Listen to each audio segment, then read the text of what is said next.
حتما شنیده اید که در این سالها اقتصاد ایران دچار رکود بوده است و احتمالاً همیشه به این فکر کرده اید که رکود به چه معناست. وقتی در 2 دوره 3 ماهه رشد اقتصادی منفی باشد، میگویند کشور دچار رکود است. رکود یعنی اینکه تولید کننده ها کالای خود را تولید و عرضه کردند، اما مردم توان مالی خرید آن را ندارند. به اصطلاح رایج یعنی بازار راکد است. رکود در ابتدا باعث کاهش مبادلات تجاری، سپس کاهش تولید ملی، در نتیجه افزایش بیکاری و در نهایت رشد بدهی‌های معوق بانکی می شود. نتیجه همه اینها یعنی از کار افتادن چرخه اقتصاد.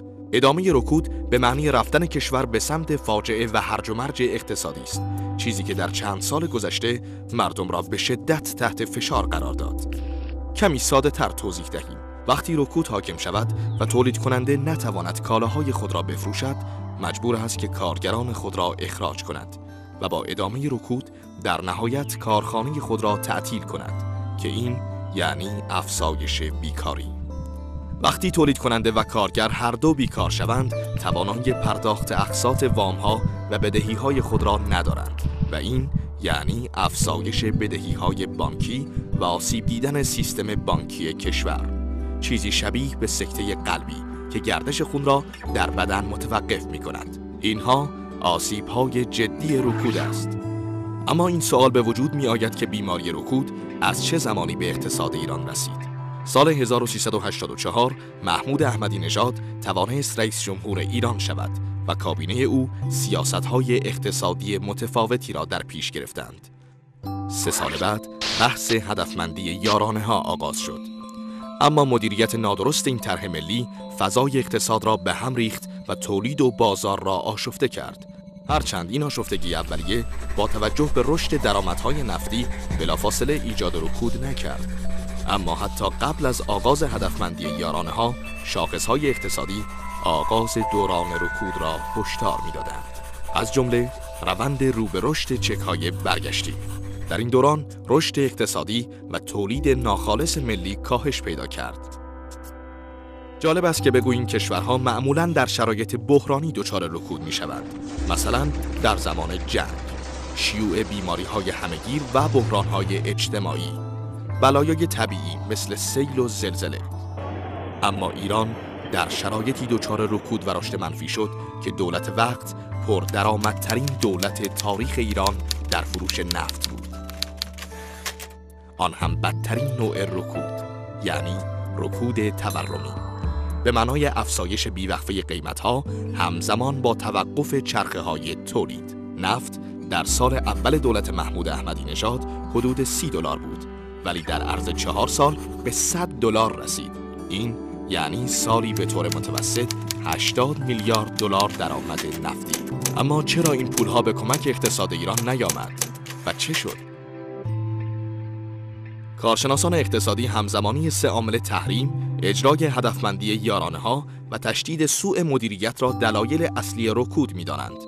البته بیشتر کارشناسان دلیل مهم و اصلی رکود را اجرای غلط طرح هدفمندی یارانه‌ها و سوء مدیریت اعلام کردند، زیرا در 1 سال اول دولت حسن روحانی کشور در شرایط تحریم بود، ولی این اتفاقها رخ نداد. روحانی در حالی کشور را تحویل گرفت که رشد اقتصادی به منفی 5.8% رسیده بود، در حالی که طبق برنامه‌های 5 ساله 4 و 5 توسعه دولت قبلی باید آن را حداقل به متوسط 8% میرساند.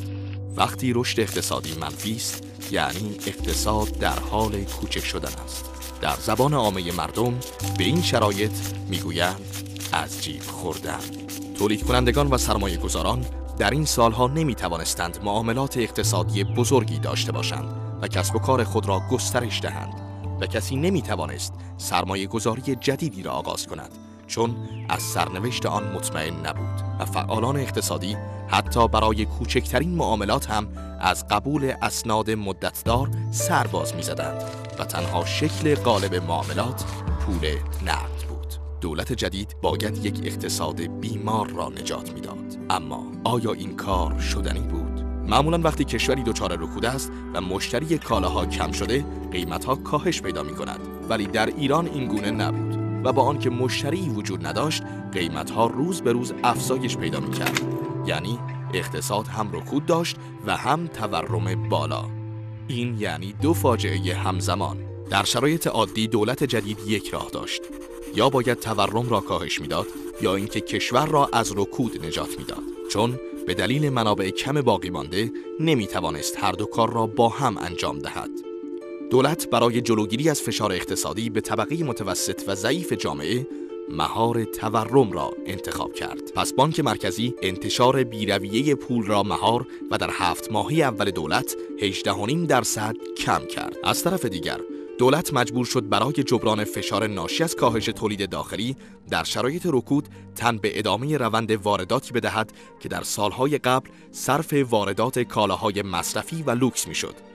اما این دولت آن را صرف مواد اولیه کالاهای سرمایه‌ای و ماشین آلات کرد. ولی اتفاقاتی که طی 8 سال در اقتصاد افتاده به این راحتی‌ها قابل اصلاح نیستند. این اقدامات اولیه فقط یک ثبات نسبی در بازار حاکم کرد. دیگر هرج و مرج قیمتی وجود ندارد و خبری از پرواز ناگهانی قیمت‌ها نیست. هرچند هنوز قیمت‌ها افزایش پیدا می‌کنند و مردم تحت فشار هستند، چون برای این بیماری هیچ قرص معجزه آسایی وجود ندارد. اگر وضعیت تورم را به یک ماشین پرشتاب تشبیه کنیم که با سرعت 400 کیلومتر بر ساعت در حال حرکت است، هیچ راننده عاقلی ناگهان پا روی ترمز نمی‌گذارد، بلکه باید آرام آرام سرعت ماشین را کم کند تا کمترین آسیب به سرنشینان برسد. این مدت زمانی است که ما ایرانی‌ها ناچار هستیم آن را تحمل کنیم تا این بیماری‌های خطرناک اقتصادی درمان شود. چون یک مثال معروف هست که میگوید بازسازی یک خانه ویران سخت‌تر از ساخت یک خانه جدید است.